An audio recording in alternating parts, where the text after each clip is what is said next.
नमस्कारम। अद्य वयम संस्कृत भाषायाम वाच्यस्य विषय पठिष्यामः। आज हम संस्कृत भाषा में वाच्य के बारे में पढ़ेंगे। वाच्य भाग 1 में हमने कर्तृवाच्य, कर्मवाच्य तथा भाववाच्य के जो नियम हैं उन नियमों की परिचर्चा की तथा जो धातु रूप बनते हैं यानी आत्मनेपदी धातु के रूप कैसे बनते हैं उनके बारे में भी हमने विस्तार से पढ़ा। आज हम कर्तृवाच्य से कर्मवाच्य किस प्रकार बनाए जाते हैं उनके बारे में पढ़ेंगे तथा प्रतियोगी परीक्षाओं में वाच्य परिवर्तन के किस प्रकार के प्रश्न आते हैं उनके बारे में भी विस्तार से परिचर्चा करेंगे। तरी पठामहे संस्कृत भाषायां वाच्यस्य विषय।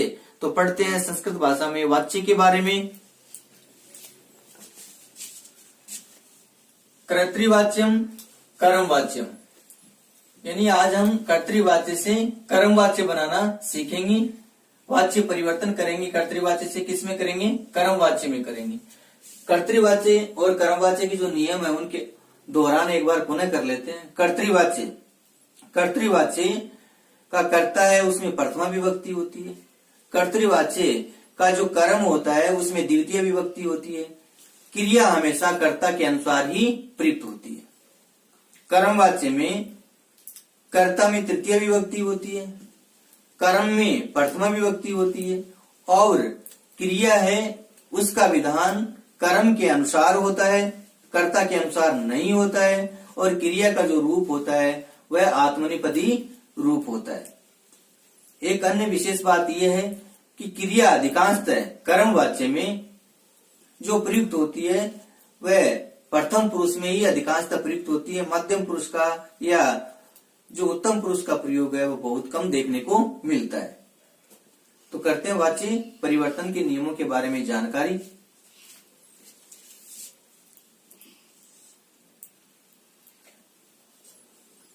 प्रथमा यानी कर्तृवाच्य है उसमें प्रथमा विभक्ति और कर्मवाच्य में जब कर्तृवाच्य का कर्मवाच्य बनाएंगे तो उसमें कौन सी विभक्ति हो जाएगी? तृतीय विभक्ति हो जाएगी। स है, ताऊ, ते, से अगर आता है कर्ता के रूप में उसका कर्मवाच्य बनाएंगे तो वो किससे बदल जाएगा? तेन में। तऊ आता है तो ताभ्याम में बदल जाएगा। ते आता है तो वो किससे बदल जाएगा? तय में बदल जाएगा। तो ये प्रथमा विभक्ति है। कर्मवाच्य में वो किससे बदलती है? तृतीय विभक्ति में बदलती है। सा, ते, तह। सा स्त्रीलिंग है, तृतीय विभक्ति तया। ते द्विवचन है, तृतीय विभक्ति का द्विवचन ताभ्याम। ताह तृतीय विभक्ति का बहुवचन है। प्रथमा विभक्ति का ये क्या है? बहुवचन है। तो तृतीय विभक्ति का बहुवचन क्या होता है? ताभि। भवान तृतीय विभक्ति भवता। भवन्तौ तृतीय विभक्ति द्विवचन भवद्भ्याम। भवन्तः तृतीय विभक्ति बहुवचन भवद्भिः। ये भगवान का पुल्लिंग रूप हो गया। कौन सा रूप हो गया? पुल्लिंग का। भवती स्त्रीलिंग रूप है, तृतीय विभक्ति एक वचन भवत्या। भवत्यौ तृतीय विभक्ति द्विवचन भवतीभ्याम। भवत्यः तृतीय विभक्ति बहुवचन भवतीभिः। भवतीभिः यानी ये क्या हो गया? भवती, भवत्यौ, भवत्ते भवत का स्त्रीलिंग रूप हो गया। त्वम तृतीय विभक्ति तवया। युवाम, युवाभ्याम, युवम, युष्माभि। एक वचन, द्विवचन, बहुवचन तृतीय विभक्ति के रूप में और प्रथमा विभक्ति के रूप में त्वम, युवाम, यूयम एक वचन, द्विवचन, बहुवचन। अहम, मया, आवाभ्याम, आवाम, आवाभ्याम, वयम, अस्माभि। तृतीय विभक्ति एक वचन, तृतीय विभक्ति द्विवचन, तृतीय विभक्ति बहुवचन। इस प्रकार कर्तृवाच्य की जो प्रथमा विभक्ति के कर्ता है उनको हम किसे बदलेंगे? जब कर्मवाच्य बनाएंगे तो तृतीय विभक्ति की से जब हम कर्मवाच्य बनाएंगे तब हमें इस बात का ध्यान रखना है कि कर्तृवाच्य का कर्ता प्रथमा विभक्ति एक वचन में है उसको हम कर्मवाच्य में जब बदलेंगे तो वह तृतीय विभक्ति एक वचन में ही प्रयुक्त होगा। यदि कर्तृवाच्य का कर्ता प्रथमा विभक्ति द्विवचन में है, कर्मवाच्य में वह वाच्य परिवर्तन करेंगे तो किसमें होगा? तृतीय विभक्ति द्विवचन में ही प्रयुक्त होगा। यदि कर्तृवाच्य का कर्ता प्रथमा विभक्ति बहुवचन में है, उसका जब हम वाच्य परिवर्तन कर्मवाच्य में करेंगे तो वह तृतीय विभक्ति बहुवचन में ही प्रयुक्त होगा। इस बात का हमें पूरा ध्यान रखना है। से हम क्या बनाएंगे? कर्मवाच्य बनाएंगे। कर्तृवाच्य है उसको किससे बदलना है? हमें कर्मवाच्य में बदलना है। तो कर्मवाच्य में बदलेंगे, सह पुस्तकम पठति। तो यहाँ सह प्रथमा विभक्ति का एक वचन है, पुस्तकम इसमें द्वितीय विभक्ति है, पठति कर्ता के अनुसार प्रयुक्त हुआ है यहाँ, यानी प्रथम पुरुष का एक वचन है, इसलिए क्रिया भी प्रथम पुरुष एक वचन। यहाँ पुनः दोहरान कर लेते हैं कि कर्तृवाच्य का कर्ता है उसमें प्रथम विभक्ति, कर्म में द्वितीय और क्रिया है उसका विधान किसके अनुसार होता है? कर्ता के अनुसार। तो सह का क्या बनेगा? तृतीय विभक्ति तेन हो गया, पुस्तकम ही रहेगा प्रथमा विभक्ति में भी और द्वितीय विभक्ति में भी पुस्तकम ही रहता है। क्रिया का रूप क्या होगा? आत्मनेपदी पठ्यते। यहाँ इस बात का ध्यान रखना है कि यहाँ तो पुस्तकम के बारे में पूछा जाए तो कौन सी विभक्ति है? द्वितीय विभक्ति है। और यहाँ कौन सी विभक्ति है? प्रथमा विभक्ति है। क्योंकि पुस्तक है वो नपुंसकलिंग में प्रयुक्त होता है शब्द। तो पुस्तकम पुस्तके पुस्तकानि, पुस्तकम पुस्तके पुस्तकानि। तो यहाँ जो कर्मवाच्य में है वो तो क्या है? प्रथमा विभक्ति है। और कर्ता किससे बदल गया? तृतीय विभक्ति में। क्रिया का रूप किसके अनुसार प्रयुक्त हो गया? कर्म के अनुसार पठित हो गए। तौ पाठम पठते, वे दो पाठ पढ़ते हैं। तो तौ को किसमें बदलेंगे हम? ताभ्याम में। ये ताभ्याम हो गया, ताभ्याम तृतीय विभक्ति द्विवचन। पाठम है यहाँ द्वितीय विभक्ति में, यहाँ प्रथम विभक्ति में प्रयुक्त होगा। पाठ है, कर्म किसमें प्रयुक्त होता है? प्रथम विभक्ति में। क्रिया का विधान किसके अनुसार होगा? कर्मवाच्य में कर्म के अनुसार। तो ये एक वचन है, पठ्यते। ये हो गया। उन दो के द्वारा पाठ पढ़ा जाता है। ते संविधानम पठन्ति, वे सब संविधान पढ़ते हैं। तो इसका तृतीय विभक्ति क्या होगा? तई होगा। तई तई संविधान है, प्रथम विभक्ति होगी। और पठ्यते, उनके द्वारा संविधान पढ़ा जाता है। तो यहाँ संविधान है वो एक वचन के रूप में है, इसलिए पठ्यते क्रिया का विधान भी संविधान के अनुसार हुआ है, एक वचन में ही हुआ है, तई के अनुसार नहीं हुआ है। ये ध्यान रखना है हमें, क्योंकि कर्मवाच्य बनाया है हमने किससे? कर्तृवाच्य से। सा फलम खादती, वह फल खाती है, स्त्रीलिंग रूप है। इसका तृतीय विभक्ति क्या होता है? तया। क्या होता है? तया। तया फलम खाद्यते, उसके द्वारा फल खाया जाता है। तो यहाँ फल है वो नपुंसकलिंग है, जो प्रथमा विभक्ति और द्वितीय विभक्ति में क्या रहता है? समान रहता है, एक वचन है। तो यहाँ भी एक वचन में था, तो ये भी क्या हो गया? एक वचन में ही प्रयुक्त हो गया। क्रिया का विधान इसके अनुसार कर्म के अनुसार हो गया, खाद्यते हो गया। उसके द्वारा फल खाया जाता है। ते फले खादते, ये द्विवचन है स्त्रीलिंग का, तो इसके स्थान पर क्या हो जाएगा? ताभ्याम हो जाएगा। ताभ्याम। फले फले ही रहेगा, क्योंकि नपुंसकलिंग है, द्विवचन है। तो प्रथमा विभक्ति का द्विवचन और द्वितीय विभक्ति का द्विवचन समान होगा। तो यहाँ प्रथमा विभक्ति का द्विवचन है। अब यहाँ जो रूप है वो खाद्य फल है, जो फले है वो द्विवचन उसके अनुसार प्रयुक्त होगा।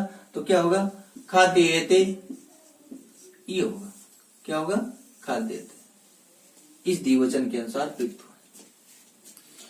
फिर है ताहा आम्र फलानि खादन्ति, उन सब के द्वारा आम के फल खाए जाते हैं, यानी वे सब आम के फल खाती हैं तो उनकी सब के द्वारा आम के फल खाए जाते हैं। तृतीय विभक्ति क्या हो जाएगा, ता भी हो जाएगा, ता भी आम्र फलानि खाद्यन्ते, क्रिया का बहुवचन रूप क्यों हुआ यहाँ, क्योंकि आम्र फलानी क्या है, बहुवचन है। फलानी प्रथमा विभक्ति का बहुवचन और द्वितीय विभक्ति का बहुवचन समान होता है, क्योंकि नपुंसकलिंग रूप है ही, तो खाद्यन्ते प्रयुक्त हुआ है। उन सब के द्वारा आम के फल खाए जाते हैं। भवान विद्यालयम गच्छति,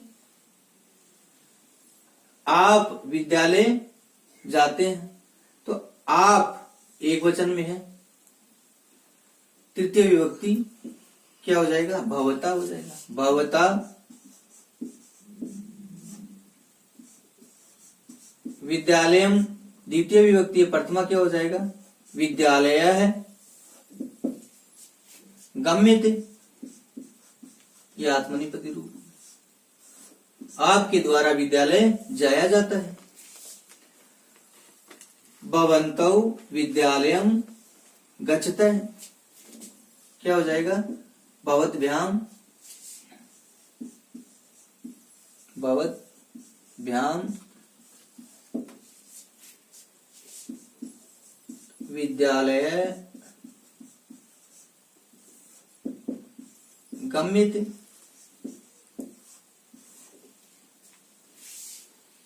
भवन्तः विद्यालयम गच्छन्ति, आप सब विद्यालय जाते हैं, आप सब के द्वारा विद्यालय जाया जाता है, तो भवद भी तृतीय विभक्ति, भय वय द भी, भवद भी विद्यालय है, एक वचन है, इसलिए यहां गम्यते ही रहेगा। स्त्रीलिंग में भवती, भवती गीतम गायती, आप गीत गाती हैं। तृतीय विभक्ति में भवत्या, भवत्या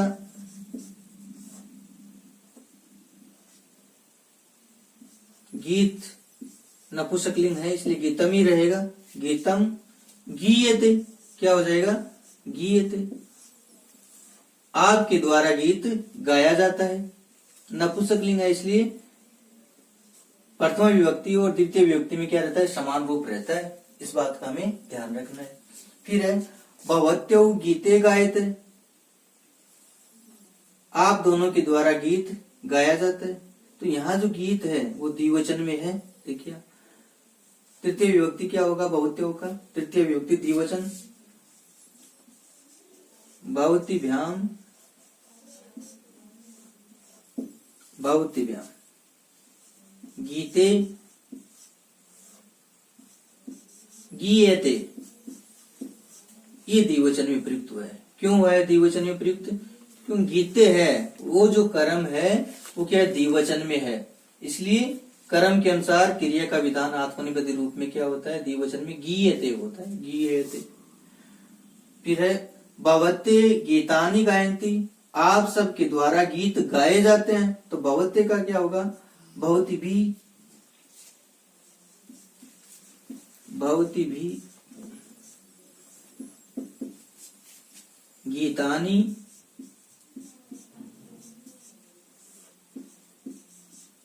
गीयन्ते, आप सबके द्वारा गीत गाया जाता है, तो यहाँ बहुवचन जो रूप हुआ है वो गीतानी के कारण हुआ है, बहुत भी के कारण नहीं हुआ, इस बात का हमें ध्यान रखना है। त्वम कथाम शृणोसि, तुम कथा सुनते हो, तृतीय विभक्ति क्या हो गया, तवया,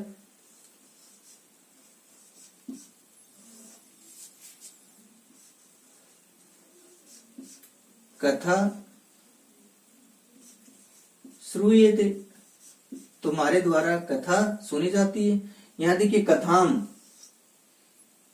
द्वितीय विभक्ति का एक वचन है। कथा विसर्ग भी नहीं लगेगा, विसर्ग लगते बहुवचन बन जाएगा। ये प्रथमा विभक्ति का एक वचन हो गया। लता के समान रूप चलते हैं। लता लते लता, कथा कते कथा, लता लते लता, ये ध्यान रखना है। युवाम कथाम सुनुत, तुम दोनों कथा सुनते हो। तृतीय विभक्ति क्या होगा? युवाभ्याम, युवाभ्याम तुम दोनों के द्वारा कथा सुनी जाती है। तो युवाभ्याम कथा श्रूयते, कथा एक वचन है इसलिए श्रूयते ही आएगा। फिर है तुम सब के द्वारा, तुम सब कथा सुनते हो। युवाम कथाम सुनुत, तृतीय विभक्ति क्या हो जाएगा? युष्माभि, तुम सब के द्वारा कथा सुनी जाती है। युष्माभि कथा श्रूयते। तो यहाँ जो क्रिया का विधान हो रहा है वो कर्ता के अनुसार हो रहा है, ये बात ध्यान रखना है। और जो ये कर्म पीवामी, मैं दूध पीता हूं, कर्मवाच्य क्या होगा? मेरे द्वारा दूध पिया जाता है। अहम किस में बदलेगा? मया में बदलेगा। मया दुग्धम पीयते, मेरे द्वारा दूध पिया जाता है। दुग्धम जो शब्द है, यहां भी दुग्धम प्रयुक्त हुआ है, यहां भी क्या है? दुग्धम प्रयुक्त हुआ है। दुग्धम शब्द नपुंसकलिंग है, इसलिए प्रथमा विभक्ति के रूप और द्वितीय विभक्ति के रूप क्या है? समान होते हैं। तो यहाँ तो एक इसमें प्रयुक्त हुआ है द्वितीय विभक्ति के एक वचन के रूप में, और यहाँ दुग्धम जो शब्द है वो प्रथमा विभक्ति के एक वचन के रूप में प्रयुक्त हुआ है। इसके बाद में आवाम श्लोकौ पठावे, आवाम किस में बदलेगा? आवाभ्याम में बदलेगा। आवाभ्याम, आवाभ्याम श्लोकौ पठेयते, पठेयते। यहां ध्यान देना, ये द्विवचन है, प्रथम पुरुष का द्विवचन है। क्यों है? कि कर्म जो है वो भी क्या है? द्विवचन के रूप में प्रयुक्त हुआ है। राम शब्द है, उसके रूप राम है, रामौ रामा, रामम रामौ रामान, यानी रामो रामो है वो क्या है? प्रथम विभक्ति और द्वितीय विभक्ति का जो द्विवचन के रूप में प्रयुक्त होता है, समान होता है। श्लोक शब्द भी अकारांत है, पुल्लिंग है, राम की तरह इसके रूप चलते हैं, इसलिए श्लोकौ श्लोकौ ये दोनों ही क्या है? द्वितीय विभक्ति और प्रथमा विभक्ति का जो द्विवचन है वो समान होता है। तो यहाँ तो जो श्लोकौ है वो किस में है? द्वितीय विभक्ति के द्विवचन के रूप में है, और यहाँ जो श्लोकौ है वो क्या है? प्रथमा विभक्ति की द्विवचन में है। किसके? प्रथमा विभक्ति की द्विवचन में है। और कर्म वाच्य में जो कर्म होता है उसके अनुसार ही क्या है? क्रिया प्रयुक्त होती है। तो ये द्विवचन में है तो क्रिया भी क्या है? द्विवचन में, पठेयते इस प्रकार प्रयुक्त हुई है, ये ध्यान रखना है। वयम श्लोकान पठामे, हम सब श्लोक पढ़ते हैं। कर्मवाच्य क्या बनेगा? हम सब के द्वारा श्लोक पढ़े जाते हैं। तो वयम किस में बदलेगा? अस्माभि में। अस्माभि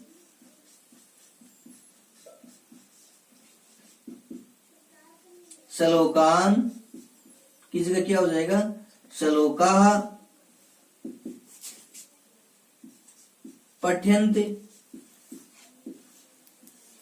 हमारे द्वारा श्लोक पढ़े जाते हैं। श्लोका प्रथमा विभक्ति का क्या है? बहुवचन है। क्यों है? क्योंकि श्लोकान है वो द्वितीय विभक्ति का बहुवचन है, इसलिए ये किससे बदल गया? प्रथमा विभक्ति के बहुवचन में बदल गया, और क्रिया भी इसके अनुसार प्रयुक्त हो गई, पठ्यन्ते। तो हम सब के द्वारा श्लोक पढ़े जाते हैं। आज हमने कर्तृवाच्य से कर्मवाच्य बनाए, से जो सर्वनाम शब्द है, और जो अकारांत, इकारांत, उकारांत शब्द रूप है, उनके बारे में हम अगले वीडियो में विस्तार से पढ़ेंगे। शेषस्य स्वपठिष्यामि। धन्यवाद। सत्यमेव जयते।